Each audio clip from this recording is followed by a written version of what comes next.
The moment my name was called over the intercom, the office buzz dimmed into an awkward silence. I stood from my desk, smoothing the wrinkles in my blazer, my heartbeat tapping against my ribs. I wasn't nervous. Not exactly. Just curious. It had been a rough quarter, unpredictable markets, delayed contracts, but I'd kept things moving. Sales reports showed my division outperforming projections. Clients loved me. I even worked late nights to cover for Jonathan, the regional manager, who often left early for golf meetings. So when the new CEO, Rick Delaney, summoned me to the glass-walled conference room, I didn't expect what came next. The whole floor could see in. "Take a seat, Alex," Rick said, his tone icy. His hair was slicked back like a Wall Street caricature, and he smelled faintly of power and overpriced cologne. Around the table sat HR, 2 senior VPs, and, of course, Jonathan, looking smug. "We'll make this quick," Rick continued. "Your recent conduct has been unacceptable. Leaving 5 minutes early on Tuesday, mislabeling a single invoice. It paints a picture." My breath hitched. "I'm sorry, what?" He leaned forward, his eyes glinting. "You're being terminated, effective immediately."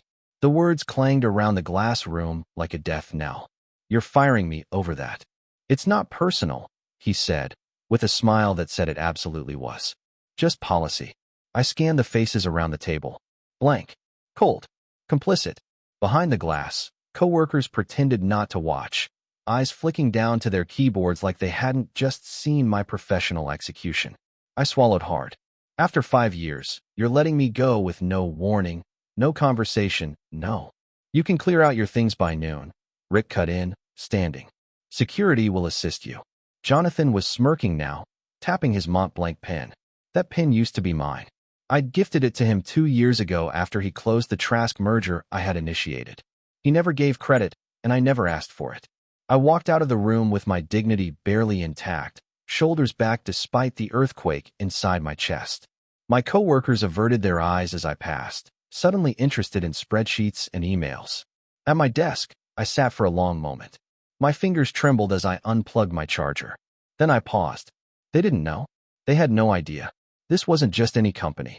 3 years ago, when the previous owner, Richard Meyer, hinted at stepping back, I partnered quietly with 2 angel investors, an old friend from NYU and a VC I'd helped save during a near-disastrous acquisition. Together, we bought a controlling interest through a shell company. I had kept my role on the ground floor to stay close, learn the team, and understand the culture. I never revealed my stake. Not to HR, not to Jonathan, and certainly not to Rick Delaney. He'd been brought in just 6 weeks ago to clean house.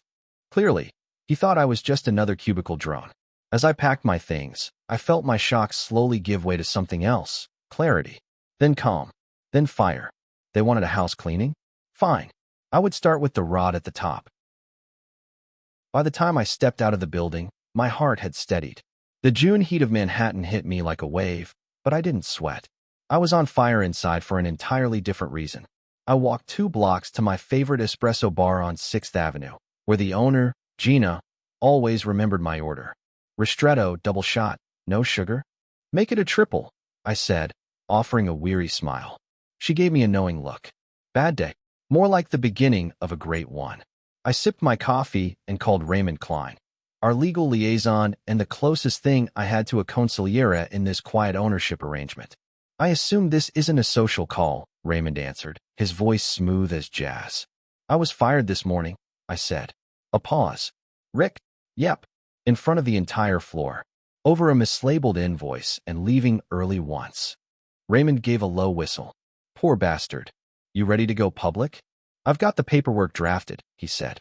"We never filed the full transfer with the board, by design, per your request. But you've got full legal control. We can inform them today. Do it." I spent the rest of the day in my Upper East Side apartment, the one no one at work knew about, overlooking Central Park. While Rick and his cronies were probably toasting my removal, I was preparing my next move. Emails were sent. Calls were made. A full board meeting was scheduled for 10 a.m. the next morning. Emergency protocol. No one could refuse.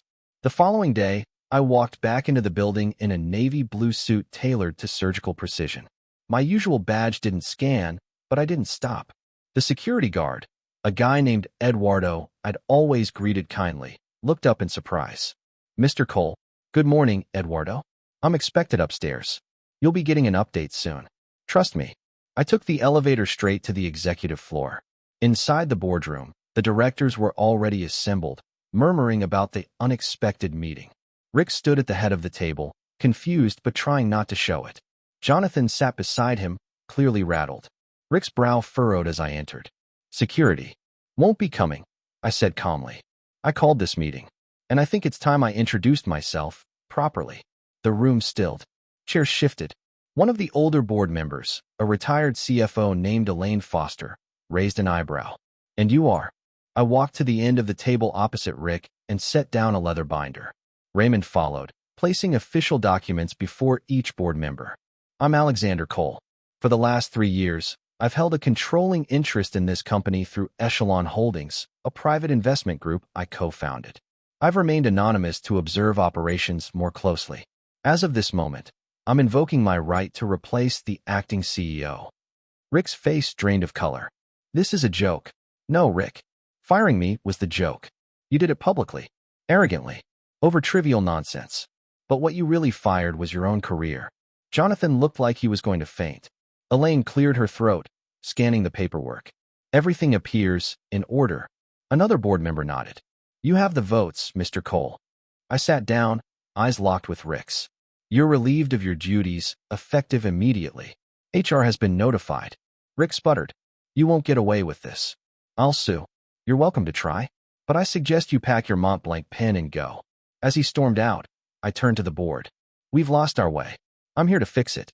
To rebuild a culture of respect, innovation, and loyalty. And it starts now. My hands were steady, my voice calm. I hadn't just reclaimed my place.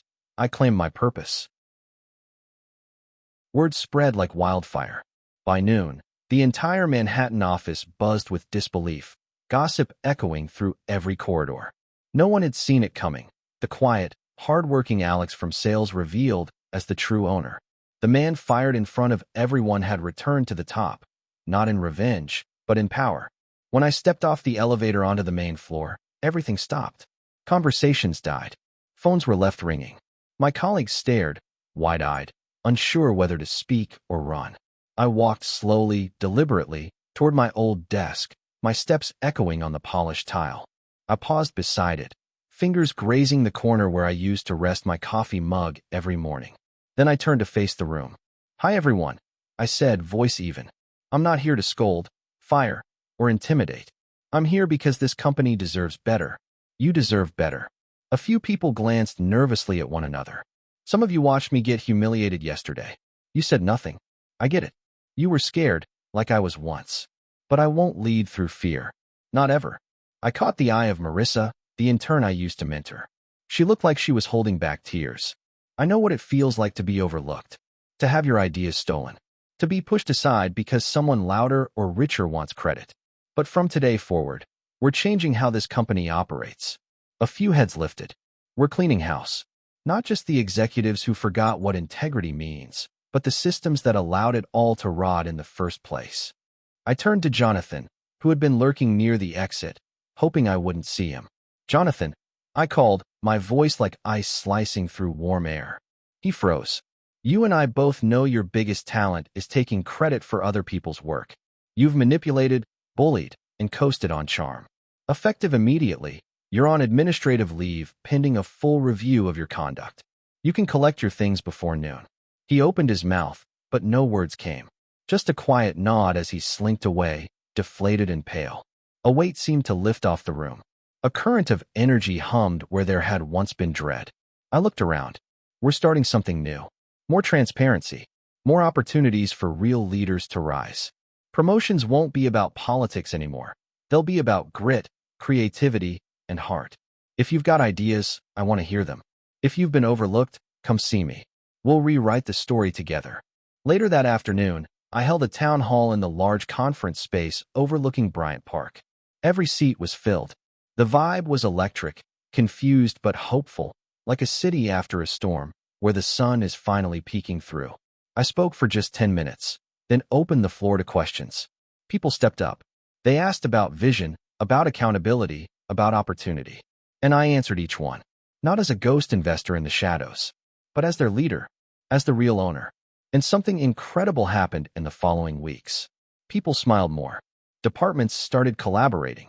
The toxic culture Rick had cultivated began to crumble, replaced by something authentic. We promoted from within. We listened. We built. Marissa became a full-time analyst, then a team lead. Eduardo from security got a scholarship through our new education fund. The same halls where I was once humiliated became places where voices mattered again. As I stood by the window of my new office, once Rick's, now stripped of its ego and ostentation, I watched the city pulse below. Taxis honked. Crowds surged. The world moved on. But I had stopped running. I hadn't just taken my seat at the table. I'd rebuilt the table entirely. With fire. With grace. And above all, with purpose. If you liked it, subscribe to the channel and enjoy these other amazing stories.